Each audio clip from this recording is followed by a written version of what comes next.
Hello everyone, my name's Andy and welcome back to Biko's Story. For this video, I'll be introducing you all to the newest addition to the fauna of Fractured Extinction.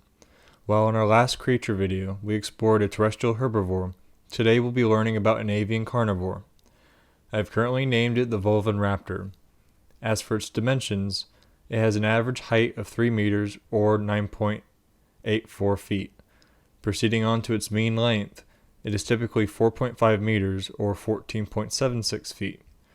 Given its enormous size, it is no surprise that its wingspan would reach a total length of 10.5 meters or 34.45 feet. Finally, we arrive at its weight. This may be a bit of a surprise to a few of you, but an adult raptor will normally weigh between 250 to 300 kilograms, or 551.16 or 661.39 pounds. Now on to the description. This is a Dromaeosauridae descendant that has gradually adapted to become an apex aerial predator. The alterations made to its body plan benefits its survivability within an alpine environment.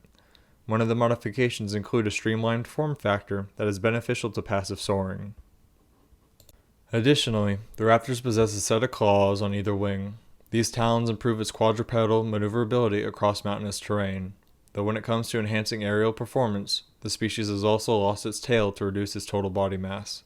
Outside of flight, they have features that are dedicated to hunting and defense. One of the primary defensive and offensive abilities is his ability to eject and ignite a burst of caustic and flammable fluid from its mouth. In practice, it is typically used to hamper or maim the senses of its prey or adversaries. Moreover, it has sickle-shaped claws on each hind foot that are usually used to lacerate and grip onto its target. Moving on to its habitat, as an aerial predator, the Volven Raptor spread around the northern hemisphere and it has taken root in various alpine environments. Due to its adaptations, it is inclined to roost and nest on the side of mountains and to hunt throughout the adjacent valleys. Depending on the abundance of its prey, a raptor's territory may cover a total of 25 to 500 square kilometers, or 9.65 to 193.05 square miles.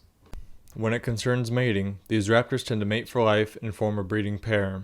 Throughout the courtship process, these majestic creatures can be seen performing impressive aerial acrobatics that may include aerial drops and catches, free-fall talon locking, or flare displays. Once a breeding pair forms, they will begin to create multiple nests into the side or top of cliff faces. Typically, the spacing between these nests can range between 10 to 25 kilometers apart, or 6.21 to 15.53 miles apart. In most cases, the spacing between the nests is dependent on the territory size.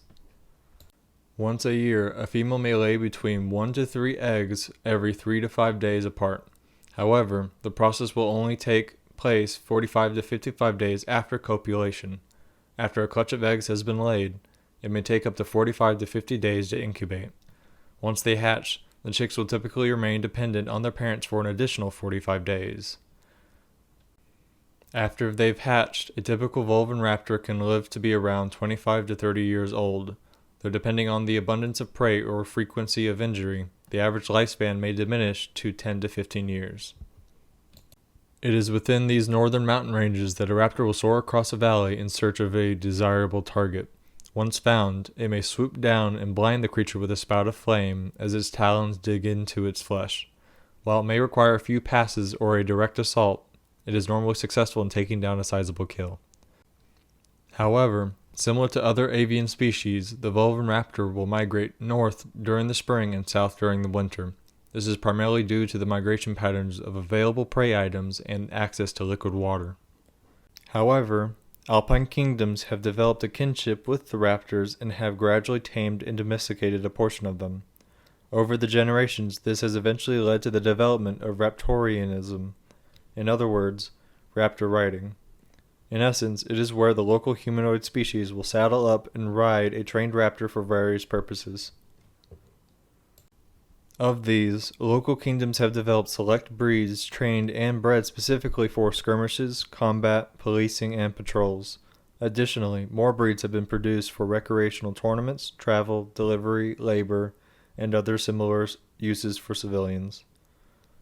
Unlike their typical wilderness diet of large herbivorous tetrapods, they may be fed cuts of meat and fish, However, this isn't the norm, as it is a challenge to maintain a large population of raptors in the winter without incident. Thus, they are typically fed dry food consisting of ground meat, grains, and other ingredients that are dependent on agricultural yields. Now, only raw fish and meat are provided to the raptors when a substantial surplus in meat is available. As to the preference to dry food, it is to ensure that there isn't a ration shortage throughout winter, for the kingdoms have learned that a starving raptor is a lethal raptor. Well, I believe that'll be it for this episode. As for the next video, it'll more than likely be another character piece. After that, it is frankly too early to tell. However, before I end this video, I would like to shout out Tapling on DeviantArt for bringing the Volven Raptor to life. If you like her work, then please go give her page on DeviantArt a follow. Now, if you enjoyed today's video, then please don't forget to leave it a like and subscribe to the channel if you haven't done so already. If you would like to see another creature video like this, then check out my previous episode on the Therosaurus. Though, if you would like to see a character video, I have also posted an episode on Astrid. In the end, thank you for watching and I hope you all have a wonderful day. This is Andy, and I'll see you all in the next video.